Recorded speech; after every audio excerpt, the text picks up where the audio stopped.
Assalomu alaykum hurmatli talabalar. Bugungi mavzuyimiz fan bilishning maxsus shakli deb nomlanadi.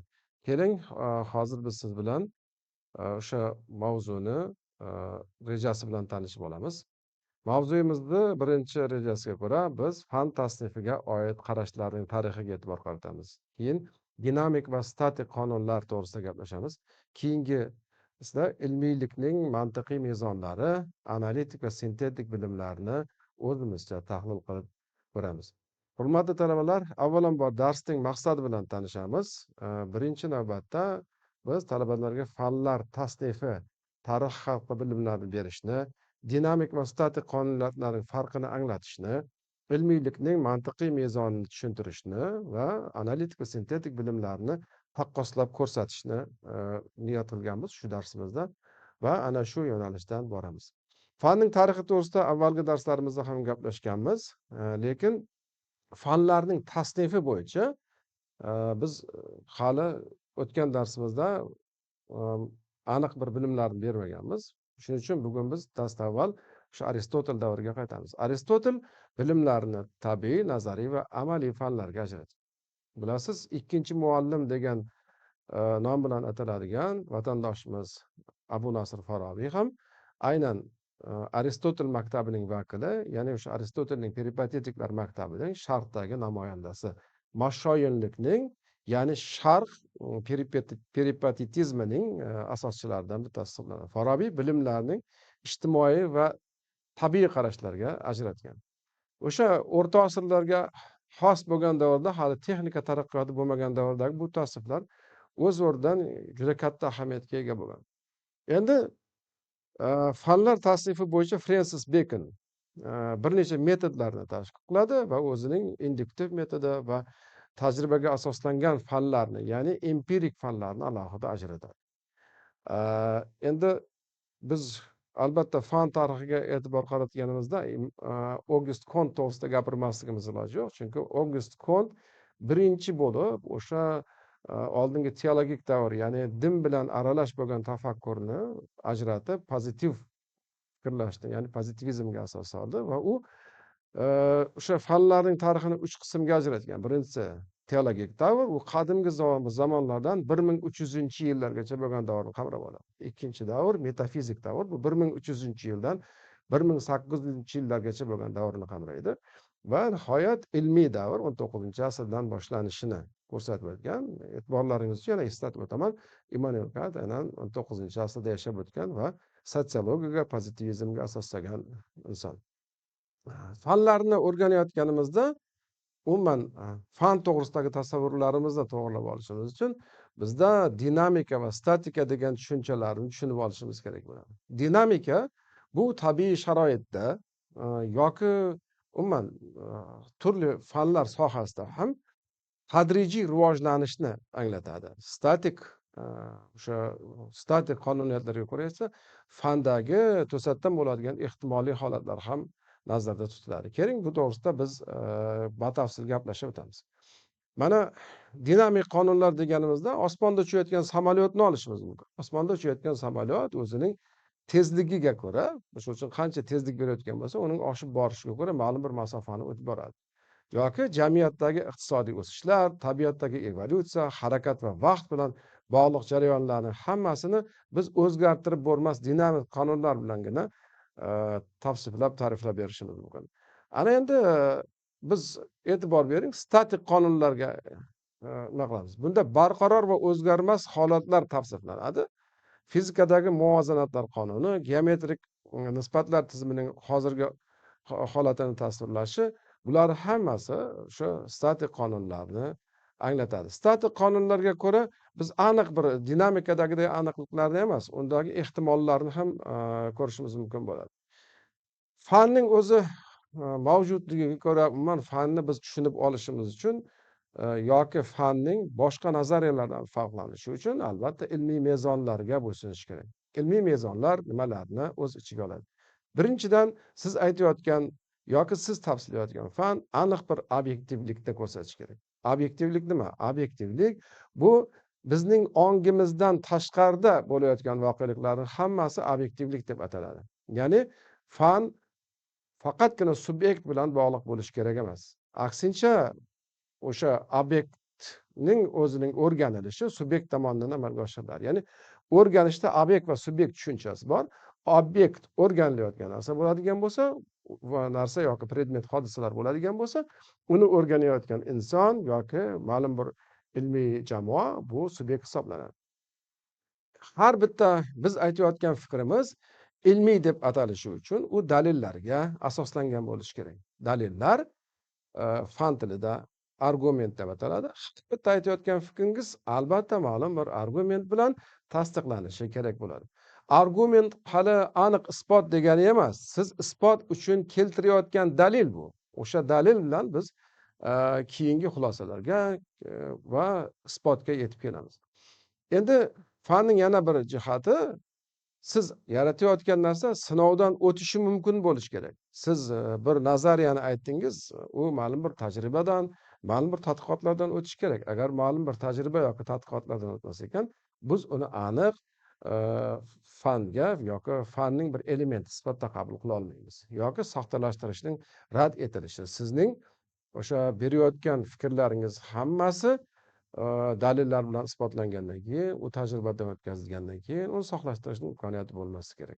Hurmatli talabalar, fanning yana bir bizning oldimizga qo'yadigan eng asosiy jihati analitik va sintetik bilimlarni farqlab olishimiz kerak. Ilmiy bilim majmuiga nisbatan eng umumiy yondashu bilimni ajratuvchi analitik va umumlashtiruvchi sintetik bo'lishi mumkin. Qarang, analitik bilimlarni men sizga bir hayotiy misol tariqasida ko'rsataman. Siz doktorga bordingiz. Doktorga borganingizdan keyin shu qorin bo'shlig'ida qayeringizda og'riyotganligi to'g'risida qo'lingiz bilan ko'rsatdingiz. O'shani ko'rsatganingizdan keyin, misol uchun, ilmiy yondashmaydigan inson bo'lsa, sizga dorini yozib berishi mumkin. Lekin agar ilmiy yondashadigan inson bo'ladigan bo'lsa, u sizga birdaniga nima dedi? Analiz topshirib keladi. Analiz topshirib keladi. Siz qorin bo'shlig'idagi barcha organlaringizni borib o'sha analizni topshirib kelasiz. Topshirib kelganingizdan keyin doktor ularni hammasini oladi, umumlashtiradi. Umumlashtirgandan keyin sizga to'g'ri tashxis qo'yish imkoniyati bo'ladi. Shundan kelib chiqib biz analitika nima degan so'zga javob berish uchun qarang, e'tibor beramiz. Narsa va predmetlar to'g'risidagi bilimlarni fikran qismlarga ajratish bu analitik tahlil deyiladi. Analitika deyiladi. Va ularni, ya'ni fikran ajratilgan tahlil natijalarini fikran yana qaytadan to'plab umumlashtirish bu sintetik bilimni hosil qilish deyiladi. Va qarang, e'tibor berib ko'rsangiz, biz analitik bilimlarimizdan sintetik bilimlarni hosil qilamiz. Lekin sintetik bilimlarni yana qayta tahlil qilish uchun albatta yana analitikaga murojaat qilishga majbur bo'lamiz. Hurmatli talabalar, fanning asosiy vazifasi biz o'rganayotgan narsa, hodisa, predmet yoki obyekt to'g'risidagi umumiy tushunchalarimizni o'rganib, xulosalaganimizdan keyin imkon qadar to'g'riroq xulosa keltirishga yetishimiz kerak. Bu, misol uchun, gipoteza holatda bo'lishi mumkin. Gipoteza holatda bo'lsa, u bir asoslangan taxminlar ko'rinishida bo'ladi. Biz faktlar bilan isbotlab berganimizdan keyin qisman chin bo'lishi mumkin yoki chin bo'lishi mumkin.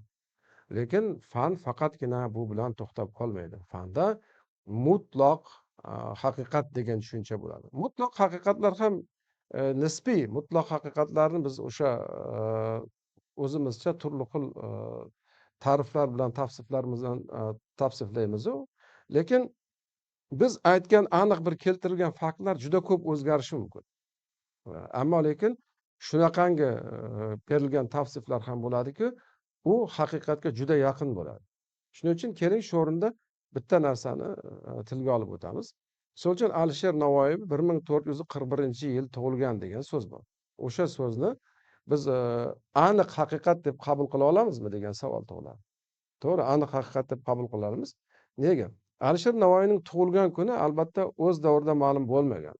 Lekin uning o'lgan kuni, u o'zi taniqli odam bo'lgandan keyin 1501-yil ekanligini aniq o'sha tarixiy manbalarda yozib qoldirgan. Va Alisher Navoiy 60 yil umr ko'rgan desak, 1441-yilga qaytishga to'g'ri keladi.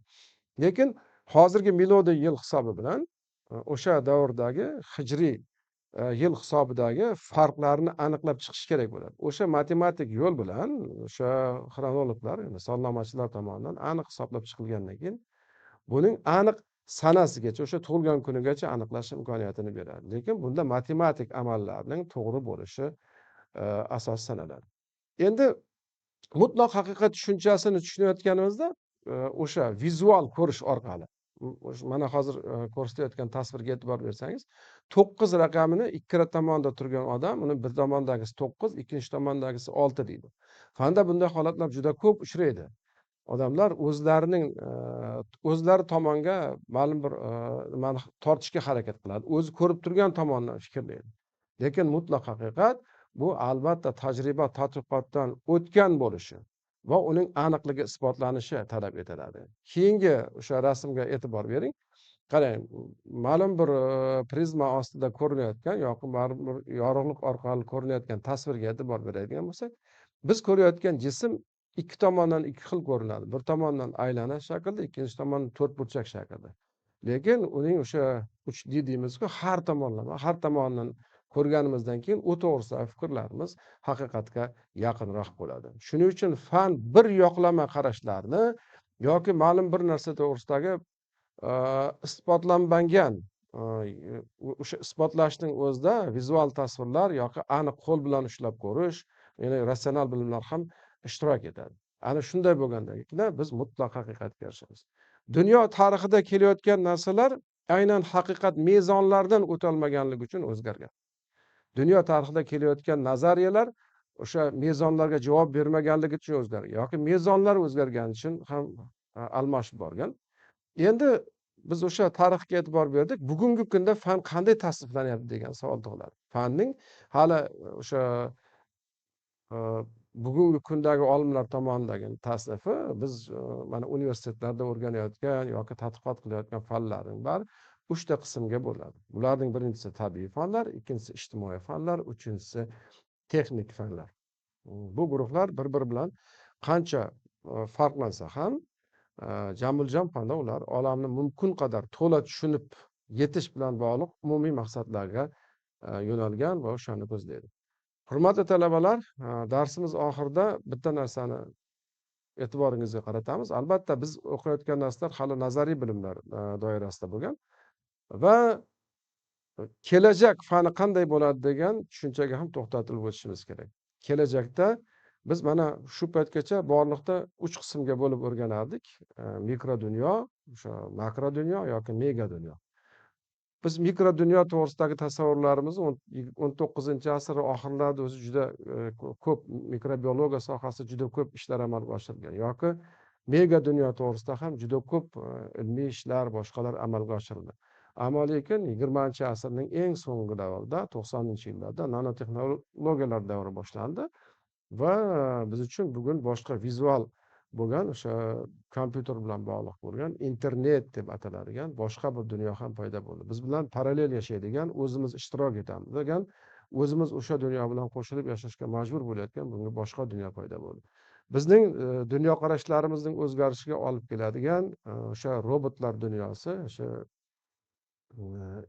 ya'ni bizni o'rnimizga fikrlab beradigan yangi bir dunyo ham shakllanyaptiki, bu fanning bugungi kunda yanada bir yuksak tomonlarga ko'tarilishini yoki yana yuksalishini, takomillashishini va o'sha dialektikadagi yangi bosqichning paydo bo'layotganini dalolat beradi. Shuning uchun har bitta olim bugungi kunda albatta qadimiy o'sha fanning kelib chiqishini, qadimiy o'sha tarixlarini o'rganish, bugungi kundagi asosiy qonuniyatlarni o'rganish bilan birgalikda albatta kelajakdagi bo'ladigan o'zgarishlarga ham tayyor turish kerak. Shu bilan darsimizni yakunlaymiz. E'tiboringiz uchun rahmat.